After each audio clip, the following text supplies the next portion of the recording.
নির্বাচনের দিনক্ষণ ঘোষণা হলো আর দেখা গেল ঠিক সেই রাতেই একেবারে বদল করা হলো মুখ্য সচিব এবং স্বরাষ্ট্র সচিব। দেখুন, আমার তো পুরো সরকারটা বদলাতে চাইছি। একটা ওসি, একটা ডিএম, এসপি বা চিফ সেক্রেটারি পাল্টে পশ্চিমবাংলার কোনো পরিবর্তন হবে না। সরকারের পরিবর্তন চাই, সেটা মে মাসে হবে।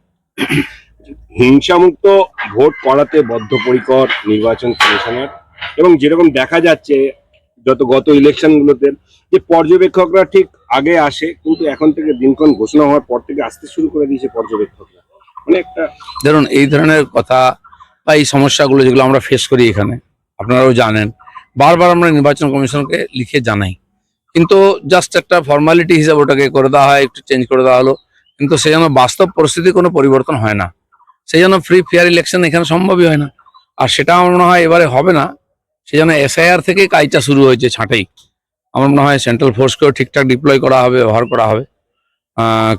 কলকাতায় সেদিন যে ঘটনা ঘটেছে, আর আমাদের পার্টির গাড়িকে আক্রমণ করা হয়েছে, মারপিট করা হয়েছে, পুলিশ পালিয়ে গেছে। পুলিশকে ইট খেতে দেখিনি, কিন্তু আহত হতে দেখেছি আমরা।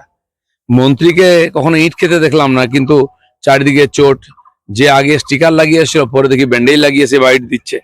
এগুলো আমরা দেখেছি, কিন্তু এই ঘটনাটা হয়েছে তখন পুলিশও ছিল না, আর তখন সেন্ট্রাল ফোর্সও ছিল না।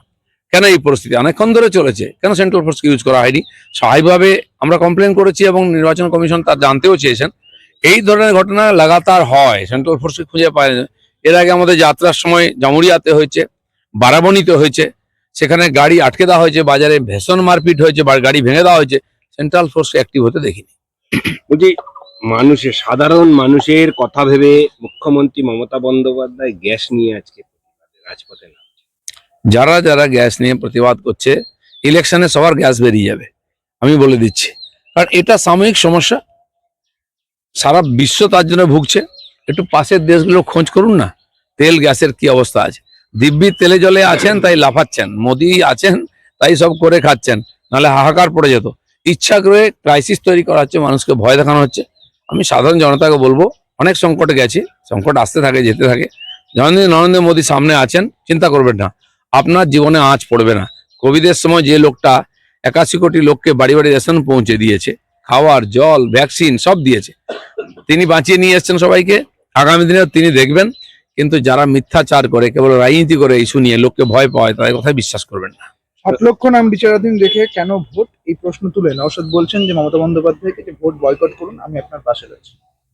হ্যাঁ, বয়কট করুন না, আমরাও চাইছি বয়কট করুন। আমরাও চাই একটাও জেনুইন ভোটার যেন বাদ না যায় ভোটদান থেকে।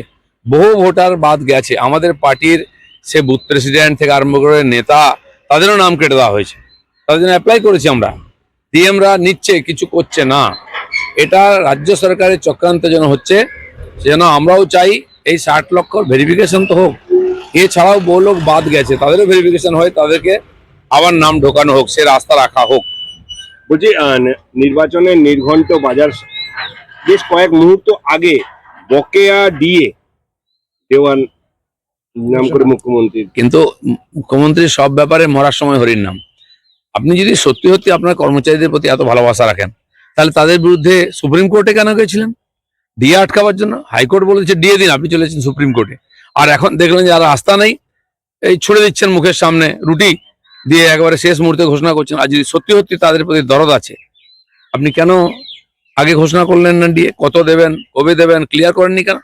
এ সবই ছকবাজি ইলেকশনের জন্য।